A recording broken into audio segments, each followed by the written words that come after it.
kami sudah berjuang sejak RT RW, kami sudah sampaikan ke Pemda, jangan salahkan RT RW yang punya alokasi ruang tambang, tetapi kenapa Pemda maupun DPRD terus melakukan bentuk Pemda RT RW yang kemudian memuat ruang tambang, sehingga akhirnya kami masyarakat mengajukan uji materi di Mahkamah Agung dan Mahkamah Agung berhasil memutuskan putusan yang menguntungkan warga.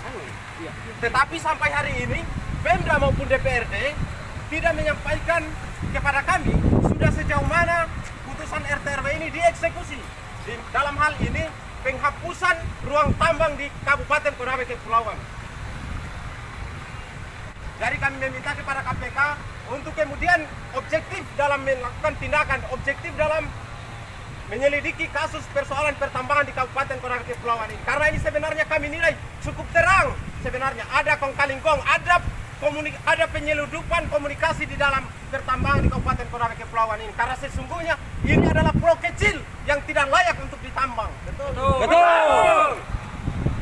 Kami sudah berjuang di Mahkamah Konstitusi, kami sudah berjuang di Mahkamah Agung, dan Mahkamah Agung dan Mahkamah Konstitusi menguatkan argumentasi warga bahwa Konawe Kepulauan tidak layak untuk ditambang. Apalagi yang mau ditunggu hari ini. Betul.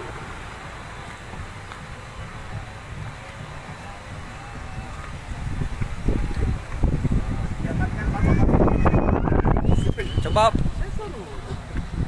Sudah berapa kali Bapak turun di sini sejak bagaimana perusahaan masuk kemudian terjadi konflik sosial? Sudah berapa kali Bapak turun? Sudah berapa kali Bapak melakukan upaya penyelesaian konflik itu? Iya, makanya kita turun. Iya, berarti nanti hari ini baru Bapak turun ya? Oke. Itu yang saya mau tanyakan Pak. Berarti selama ini Bapak Bupati Kabupaten Konawe Kepulauan baru pertama kali turun bersama KPK. Ya jadi Pak KPK silakan lihat bahwa Bupati Kabupaten Konawe Kepulauan selama ini hanya satu kali turun, hanya hari ini turun. Selama ini beliau di mana? Selama ini kami berteriak menolak tambang, kami bermesra-mesraan dengan konflik, kami bermesra-mesraan dengan kerusakan lingkungan. Beliau tidak turun di sini. Nanti KPK turun baru beliau turun. Bukan berarti karena hari ini saya sebagai pimpinan, saya tidak ikut. Selama di DPR provinsi saya ikuti. Bahkan RDP saya ikuti. RDP saya ikuti. Terkait masalah penyusunan RDP saya ikuti juga.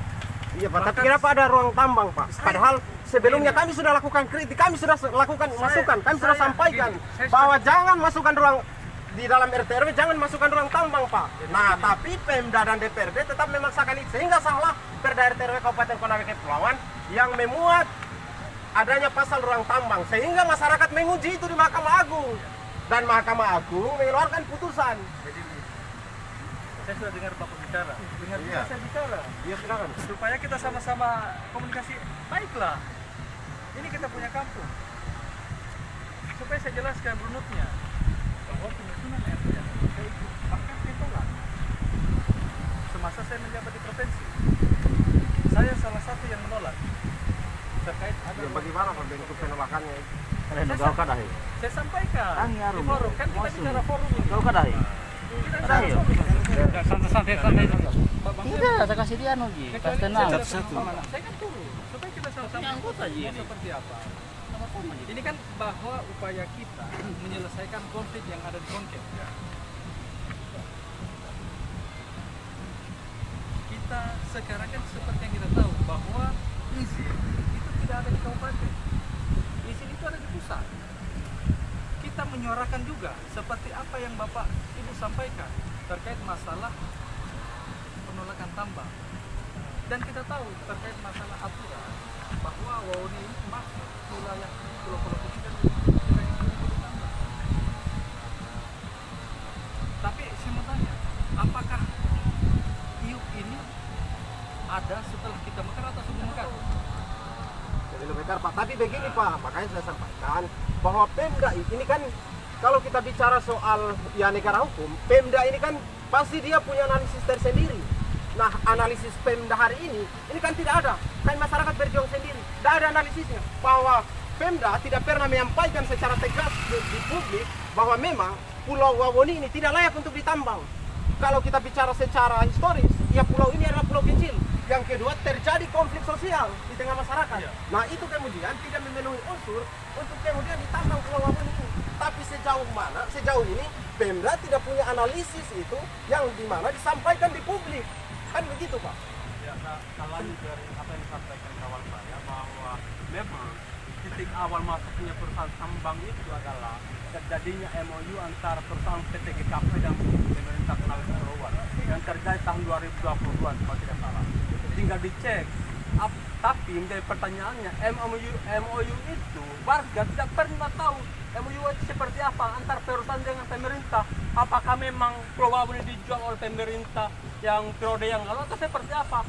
Ini menjadi pertanyaan yang kemudian kerusakan lingkungan yang dilakukan oleh PT GKP itu tidak pernah diaudit oleh pemerintah maupun inspektorat terkait ini. Dan Dinas Lingkungan Hidup Kabupaten Konawe Kepulauan itu mengeluarkan analisis bahwa tidak ada kerusakan lingkungan yang terjadi di Pulau Wabu yang diakibatkan oleh perusahaan PT GKP. Dan contohnya kalian lihat sendiri di sebelah Pak.